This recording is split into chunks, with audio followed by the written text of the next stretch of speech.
Gentlemen, boys and girls, you all know what time it is. Dying time's here! That's right, we're the deli and we have Hoagies Grinders versus Scary Clowns. Here we have the Hoagies and the Grinders, although I do not know which ones are the Hoagies and which ones are the Grinders, but they all do appear to be drunk. Well, not that guy. That guy's just holding a helmet and no alcohol. What kind of dwarf is he? Nor is that guy. He's probably already drunk. And that guy, well, he is drinking while driving, which, you know, is pretty appropriate for the dwarves. All right, we have these scary clowns, and they are rather frightening with their polka dot outfits. I am getting hypnotized with them. I can't even see their faces. They are just blinding. Oh my God, that guy is enormous. All right, well, and then there's one guy just kind of having a sit down. He is a little bit lazy. Here we are going for the coin flip. Let's see who gets to go first. It sounds like somebody's idling their car up, and looks like it's going to go to Hoagies and Grinders. Scary clowns are getting set up. You can see that they have their whole artwork into there. They have an interesting setup with two over here, one here. It's sort of like the strong right or our left, and then over on their other side, they've got the so what do you call it? The lunatic, the loony with his well, he's going to cut down a tree right behind one of the other guys. I would not want to be the guy in front of him. And the dwarves are setting up rather interestingly as well. They're way over, like, they're strong on their left, our left, with the, what is that called? I don't have my reading glasses. Anyway, the big vehicle, and they sort of an uneven setup on the other side. The bomber is going to kick off, which is quite interesting. It's inspired by the cheering fans. All right, so the ball goes to Hoagies and Grinders. It is on the ground, but first there's going to be... Oh, their vehicle is going first. It's the Death Roller, that's right. But it doesn't quite take the troll down. Is it a troll? What is he? Yeah, he's a troll. Instead, it just kind of rolls into him and pushes them back a little bit. So I guess trolls can go around on the 405 at will. All right, the dwarves have picked it up. And now they're going to get some protection, but they are slow enough that they just ran back to get the ball. So they're going to have to start from a long way. That is a... Oh, looked like he just punched that troll in the nuts. And I hear the troll's nuts are made of, well, actual nuts. And I think there are some rocks in there as well. So it's got to be bad. Oh, and the loony's going down with a big punch. But he does not saw his own arm off. However, he is stunned. So it's just going to be down for the night now. So yeah, it is a lot of yardage. You can look at from the top here. Look at this. I mean, you can't even get it all on the screen. You have to go all from the way from there to here. That is a long way for little legs to go. All right, talking about little legs, here come the goblins. And they're running up there with their cute little party hats. I'm sure that's just how they like to be described. And that big troll, all he's able to do to the dwarf is push him around. But that does open up the area, so the goblins now, it is a leakage of goblins. I've heard of that happening sometimes in people's homes. It is not pretty. Plumbers charge a lot to get rid of it. But now, here come the dwarves. Let's see what Hoagies and Grinders can get. Alright, well, I'm going to call him a Hoagie, and he's gone right to the middle. Gonna make it so it's hard to know which direction they're going to go. He's going to get himself a little bit of protection here. One of them being a troll slayer, and he has trolls on the field to go slay. So, you know, he might have to, like, really work on his control in order to, you know, not go and attack that troll. All right, well, he's going to stop short of it. They're going to have a little bit of weakness in the back, but I do not think the goblins can get there. And they're going to spend the rest of their resources just punching them out. Oh, now that... The Death Roller rolling over a goblin. That goblin must have slid out of there at the last moment. Nat Grid is KO'd. And that opens up a gap there for the dwarves to go through. And they're going to start hitting... Basically, they're going to start taking out some of the important goblin players, the cheaters amongst the goblins.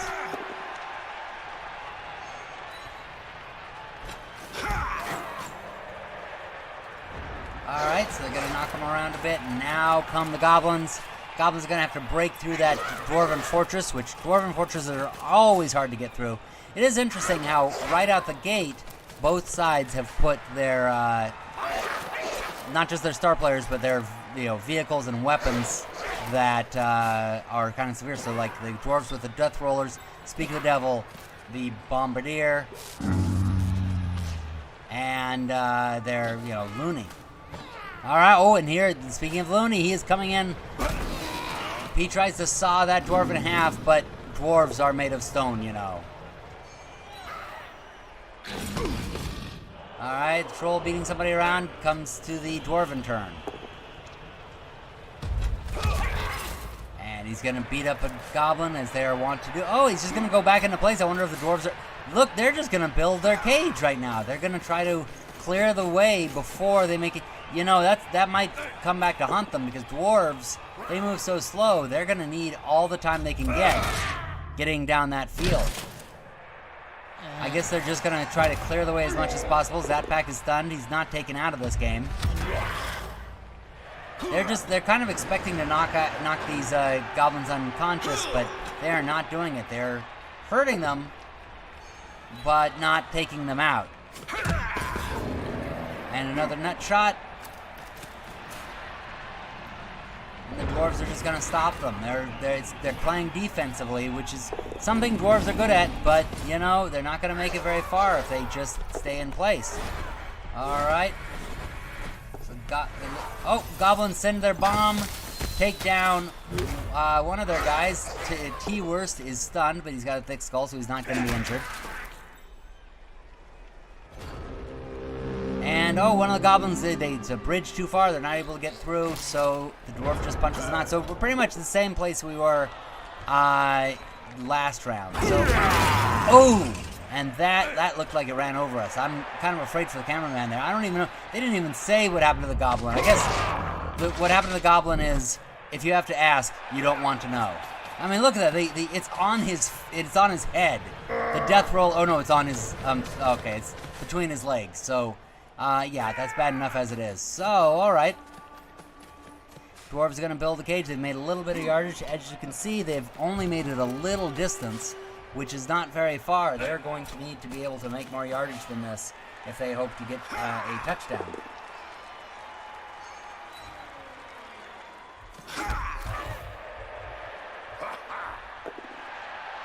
Oh, and yep, they're going to have a re-roll to be able to redo that.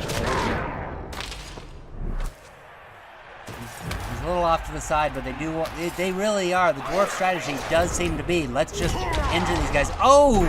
Goblins not able to sneak away. They do not have a re-roll. They tried to sneak by to get the runner, but there's just nothing done. They are not able to get through, and goes on to the dwarven going forward. Or the dwarves going forward. The dwarven drive, I should say.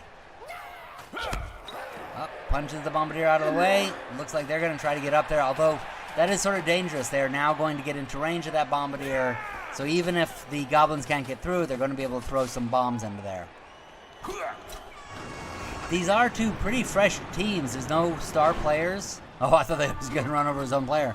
There are no star players. They're just kind of their fresh vanilla teams. And I just noticed that skull on there. Who was that, do you think? How did they get there? How did they get run over by a Death Slayer? Now, or sorry, Death Roller. Now, here's what's interesting. The Bombardier tries to throw it at him, but he was wide open. They simply could have run in and got him. Now, he does take down one of the dwarves with him, but by doing that first, they have, they've now lost the rest of their turn, so the dwarves can now make their drive. It is turn 6. It does look like they're going to have the time to get this.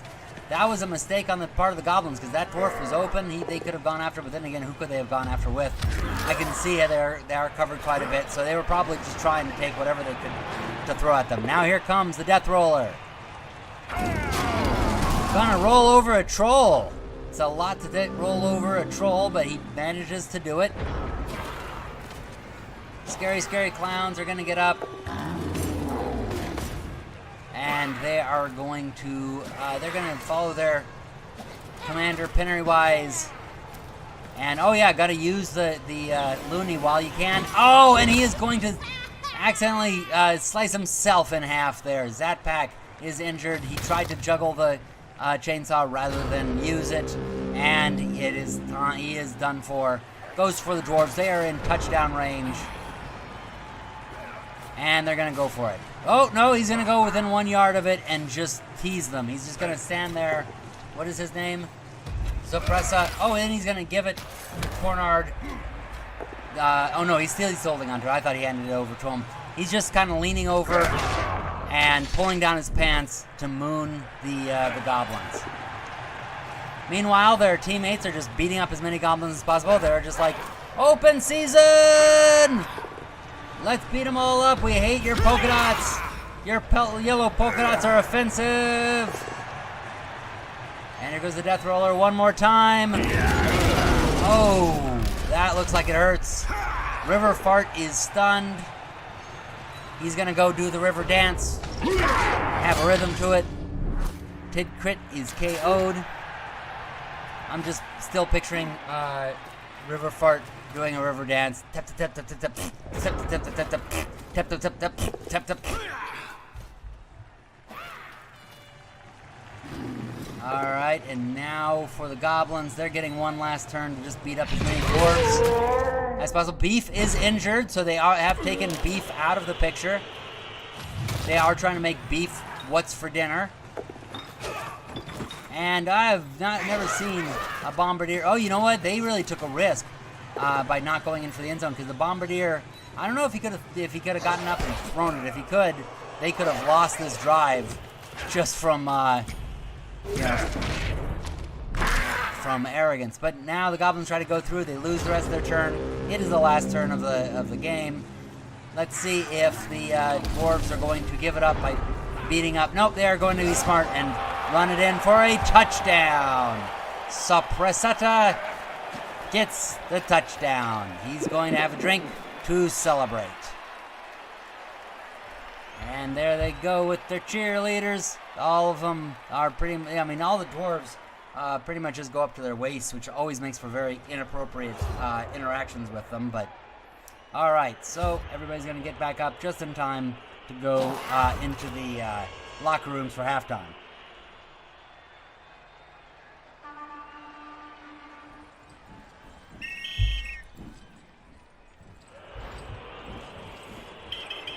Now, they made a bribe to keep some of their players in, but it is only for one more play, so that, I think, might have been a mistake right there. But then again, the Goblins do like to bribe their referees. I mean, it is their homie. They like to give him some money. Help him out. I mean, he's got some kids at home. Referee Goblin could really, use some help. They just don't pay referees enough. Now they're going to just all get into the back, just in case the Goblins have... the Goblins do have the throw ability, so they may just hand the ball, hand the runner to one of the... Yep, they're going to put themselves in a position to hand the runner to one of the trolls, see if they might be able to lob them in. Let's see how it goes. Here comes the kickoff. And the ball, the Hoagies Grinders get a re-roll, not that they need it. Gonna knock around. Oh, we should not have knocked him right over there because he is still in the way of... Oh, and really stupid. They can't knock him around. Now they have no chance of throwing their player into the end zone. So they're instead just going to try to knock around. I guess this is probably where they bribe the referee. They're gonna try to keep the... they're gonna... I guess they probably kept the bombardier in there so they can try to knock out as many dwarves as possible. Oh, but he's gonna knock himself out once again. And there you go. That's the end of the first half. Did not go the way of the Goblins, but it will be kicked off to them in the second half, which we will go see pretty soon after halftime. Hello and welcome to the halftime show. I am Zombie Howard Cosell. Tonight's halftime entertainment will not be shown due to a pandemic of snotling fever. People are blowing their noses only to find those little goblinoids flying across the room. So we move on to the other games. First we go to Kral Natal, where the Pygmy All-Stars try to forget the 80s Grady's. The ball begins all the way back in the Shire, and the hobbits will have to run their little legs all the way across the field. Forkson begins his quest surrounded by his fellowship. They shake their little legs, but the end zone is too far for them, and they stop for a bite to eat somewhere in Fangorn. Second half, the ball goes back to the 80s. The team plays hot potato with the ball until it lands in the capable hands of Smarty McFly. Just don't ask Dan Quayle to spell potato, and if you don't get that joke, hand in your 80s credentials and ask your parents what the hell I'm talking about. McFly tries to find an opening to the right, then one to the left, but there is none to be found, and he's taken down midfield. The ball goes back and forth until on the last turn it falls back into the hands of the Pygmies, who juggle the ball from one player to the next until it falls to the ground in the neighbor's yard. And the game ends there with no points. We move on to Half Price All Night, where we see Cruel and the gang versus the Sewer Water Salads. The Amazonians get it first, and they start pressing down the side of the field with the Star Mercenary leading the way. The Skaven try to push their way in, while the Amazon women from the moon probe their way across the field. Two of the opposing players, Biscuit and Adon, keep knocking against one another like a lover's quarrel, and the ball switches hands until time runs out, and the game goes into halftime. The second half begins with a kickoff to the Skaven, and Salacious takes it in for a one-turn touchdown. 1-0 Sewer Water Sallies. Cruel and the gang gets it, and they try to throw it to Roxanne, their dominatrix star player with the heart of gold, but the ball drops between them. The Skaven scoop it up and try for another drive, but Roxanne pulls out the red light and takes down Spot, the rat that Raid could not kill, and she scoops up the ball.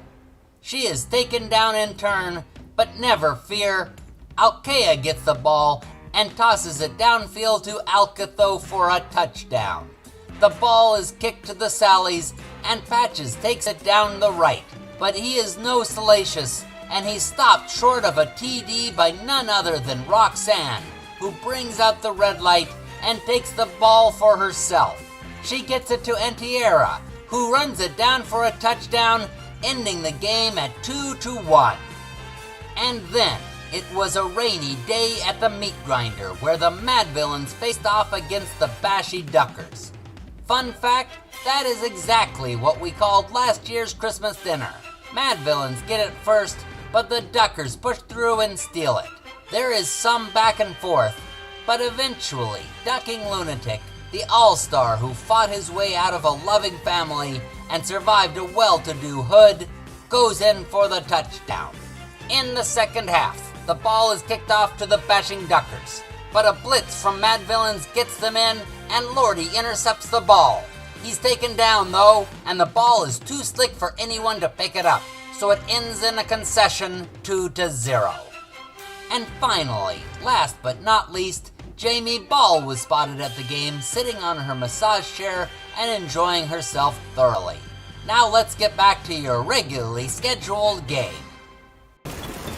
And here we are back for the second half. We've just seen the Scary Scary Clowns come out. I wonder if the dwarves are just like, screw it, we're not going back and playing against you anymore. I mean, after all, this referee is corrupt. He's just taking bribes everywhere. He says, yep, exactly. They're my guys. I will let you do whatever you want. You can have as many players on your side as you want. All right.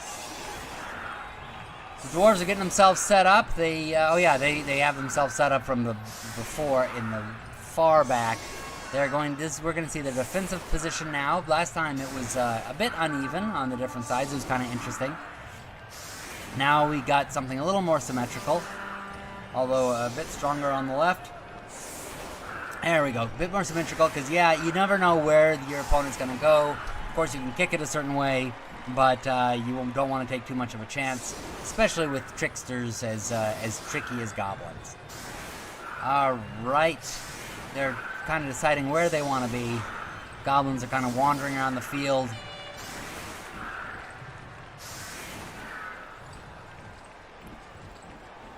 And looks like they're in place. Here we go. kick off. Perfect defense. So yeah, the dwarves, they know where the ball's going to land. They can get themselves set up. Looks like they're going to get themselves strong there on the left, but they're not going to put it all there. They know that something can happen, so they're going to keep some people on the right.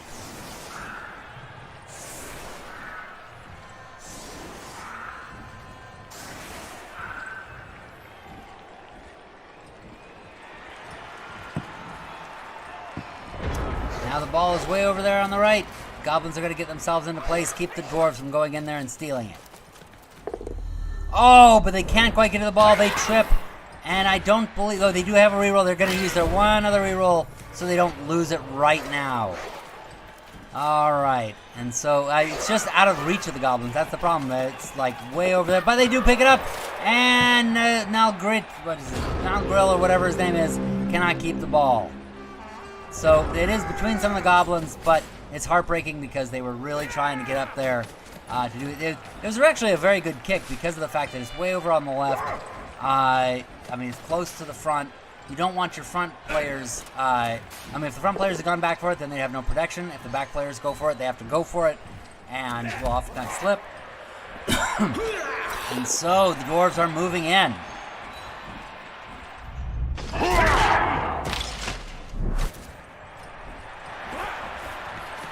Alright, and they're going... I just realized I said go for it and then go for it.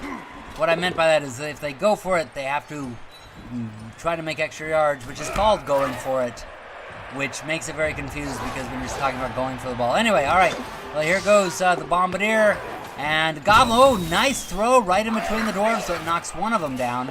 Doesn't knock them out, but did take one of them down.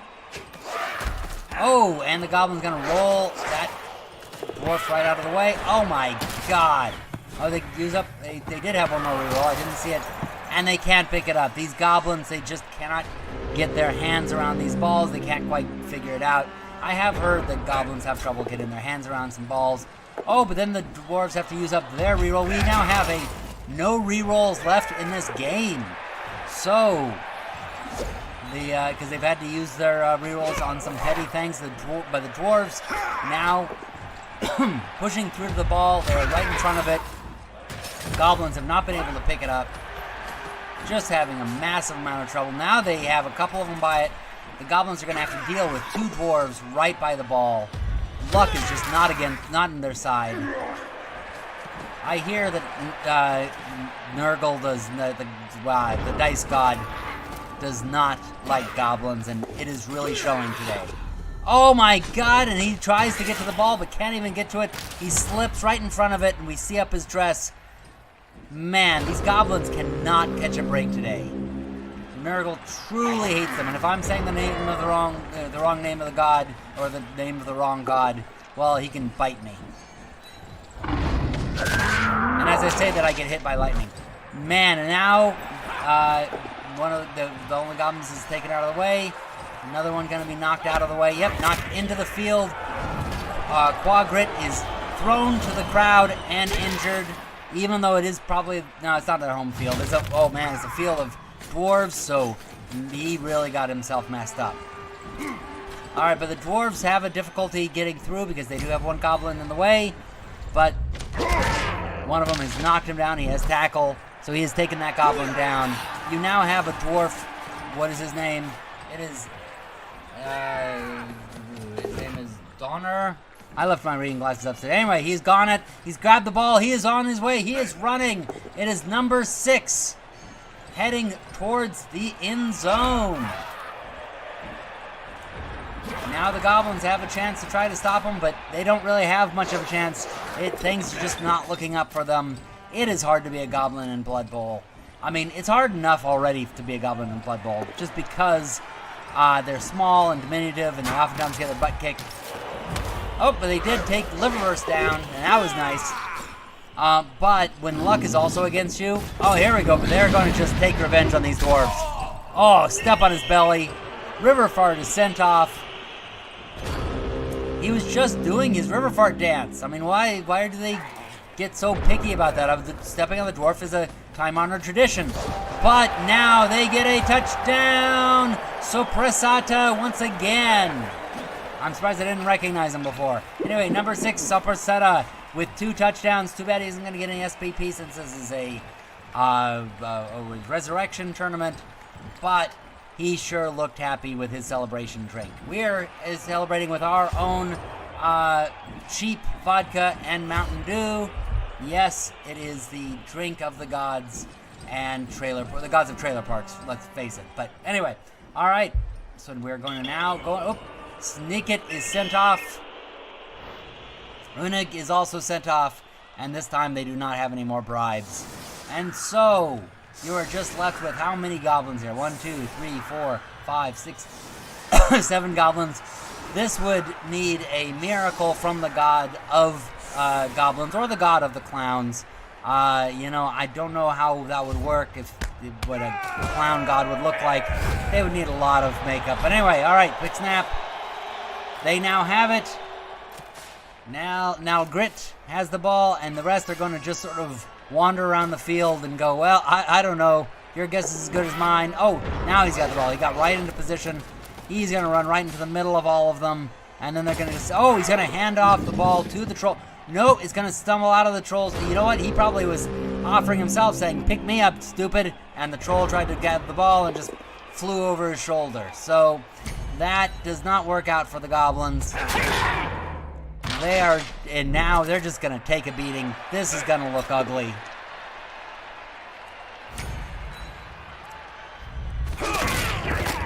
Ooh, Gimpak is injured. So they lose yet another player, as if they were already just overloaded with players, and now they lose another player. This is just really looking sad for scary, scary clowns. But they are pretty scary still. I mean, just look at them. Just look. That's scary. All right. Now the dwarves are gonna go ahead and get themselves set up. Oh my goodness. Dauntless, he is going to, and Frenzy, he is going to go right into that troll. And you saw him, he punched him right in the belly. Dwarves aren't even bothering to try to pick it up this time. They're just like, we're already, nope, they are actually. I said that a little too early. It is now Capicella has the ball. The goblins are going to just act of sheer desperation, try to move them aside. They are close to the ball carrier now. They're desperately trying to get themselves over there. Can't do a lot. There is not much between the dwarves and the end zone. This is just one of those sad games where it ended by Nagrit is injured. And now another injury, so now 5. You know, it's at this point we're just counting down goblins. Like, how many goblins can we take? Can we just take out all the goblins? The dwarves are just, you know, this is like the dwarves in The Hobbit. They're just like, hey, let's see how many goblins we can take down. And there, you know what? I think this guy might be that character from Game of Thrones. All right, well, let's see here. Gonna go punching around the goblin. Are you gonna take him out? And Bigalub is injured. Bigalub is injured. So now 4 goblins left. 4. Let's see, 1, 2, 3. Well, 3 goblins and a troll. That sounds like a joke, and they're all gonna go into the bar. Tidgrid is stunned, so now very few play. Oh, and at long last, well, give that goblin a medal. Mercenit.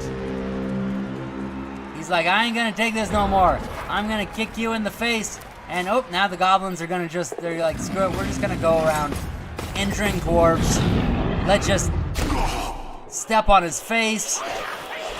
Nothing else happens. He's gonna go kicking around one of these other dwarves. Actually, even with red dice, he takes one down. These little goblins are like, hey, you know what? I may be small, I may not be very strong, but I'm still gonna kick you. I'm still gonna kick your face.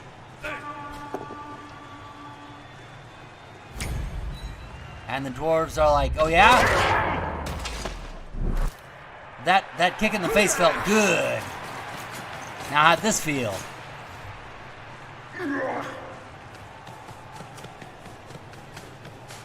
And the dwarves are coming over just to finish off the goblins. I mean, I think that at this point it is kind of a vendetta. Dwarves aren't, oh no, to take down the troll. Oh, yeah, I'm surprised the Troll Slayer didn't go after him. Didn't just say, screw it, I'm going after him anyway. Maybe it would have been better. But they're going to go step on this other goblin. Here, get... Oh, I think he was trying to feed him some beer, though. He was trying to be, hey, little fella, get up. Why don't you get up? Why don't you feel better? Goblin's just going to get up and... Oh, and the troll ain't going to do nothing. He is too stupid to do anything. I mean, I guess, though, wouldn't too... I mean, he has to be... It's pretty obvious he's too stupid because he's, you know, in this game. Now, the dwarves, instead of going in for a third touchdown, they're just going to beat around the goblins. This is a true vendetta. Just going... Oh, there we go. Going to take that one. They're just going... You know what? Forget the game. Who cares who wins? We have some goblins to kill. Clear the world of more Sniv is KO'd. One goblin left. One single goblin is... Oh, well, one's still standing. Squinnick. And he is going to kick the other one down. I think that's the same someone who wouldn't take any stuff before. But the game did. Oh, and so as a result, they didn't get their third touchdown. So it ends 2-0 in favor of Hoagies and Grinders. The Dwarves have won the game. Well, Dwarves do have trouble getting touchdowns, but they didn't have any trouble this time. That was sort of painful for the scary clowns. But like I said, I will still remain afraid of them. Oh my god, 0% ball possession. That's just sad. 81% ball possession. The rest of the time, the ball was out having a siesta on its own. Alright, and then there's the rest of them. 51%, or 51 blocks sustained versus 13. It was really a massacre. But anyway, thank you for watching. We hope you enjoyed it. Be sure to subscribe and watch for more of our nonsense. Hope you all enjoyed it, and happy gaming, everybody.